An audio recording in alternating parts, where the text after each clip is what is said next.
Les Européens ont peur actuellement que Poutine les attaque. Ils sont en train de chier dans leur froc juste à cause d'un exercice russe et d'un test de missiles balistiques. Pendant ce temps, sur le terrain, Poutine avance ses pions et va même jusqu'à menacer les alliés de l'Ukraine. Des milliers de soldats sont actuellement aux portes de l'OTAN. Dans le cadre d'exercices militaires, vous allez comprendre pourquoi il y a des raisons de s'inquiéter. Hugo, on comprend que Moscou joue la surenchère militaire 4 jours avant la rencontre Trump-Poutine. Effectivement, Marie-Aline. Tout d'abord parce que Vladimir Poutine a la ferme intention de tester ce missile, le 9M730 Burevestnik, surnommé le Tchernobyl volant par les Américains. Alors on sait très peu de choses sur la technologie embarquée dans ce qui est présenté par le Kremlin comme une super arme, si ce n'est que ce missile mesure 12 mètres de long, qu'il est à propulsion nucléaire et qu'il peut aussi transporter une ogive nucléaire.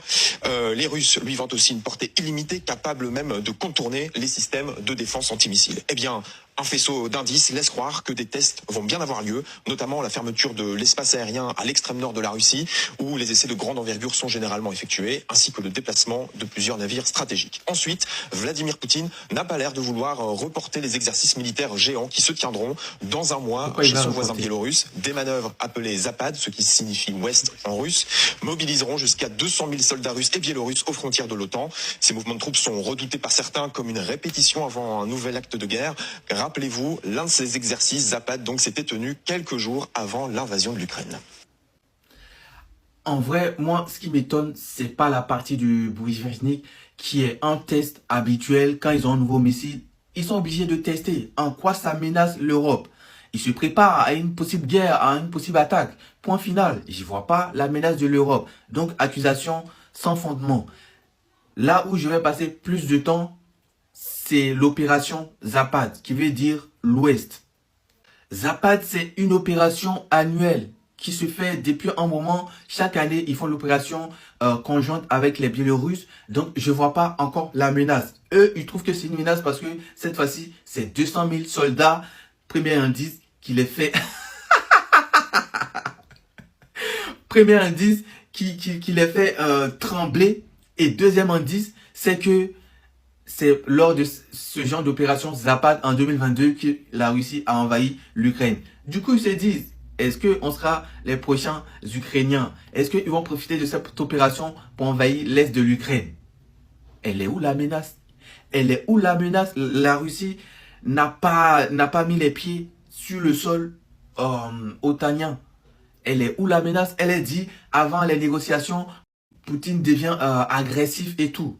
Le vrai agressif, c'est l'Ukraine. C'est l'Ukraine qui a fait des attaques de drones depuis ce week-end, alors que depuis qu'on a l'annonce de la rencontre en Alaska, la Russie s'est calmée. Il n'y a pas d'attaque les nuits, rien du tout. Ceux qui sont agressifs actuellement, c'est les Ukrainiens, c'est pas la Russie, pour montrer les muscles avant la rencontre. C'est les Ukrainiens qui ne sont pas contents parce qu'ils ne sont pas invités. Donc, n'essayez pas de renverser la tendance. C'est les Ukrainiens qui sont agressifs. Les Russes se sont calmés. Et ils vont répondre après la rencontre. Calmez-vous, ils vont répondre. Ça, c'est pas une menace. C'est juste annuel. C'est quelque chose de normal. Quand la journaliste, là, Marie-Aline, elle dit que les Russes sont menaçants, ils sont agressifs, ils sont nanani, l'Europe, il faut s'inquiéter et tout. Tout est normal là, les gars. Tout est normal. Vous pouvez faire la loterie, vous pouvez faire des paris. Est-ce qu'ils vont envahir pendant l'opération Zapad? Ça reste aléatoire. C'est là que la peur, c'est là que la peur, c'est encore plus dangereux parce que tu ne sais pas si ça va arriver, tu ne sais pas si tu dois te préparer ou pas. Mais dans tous les cas, préparons-nous.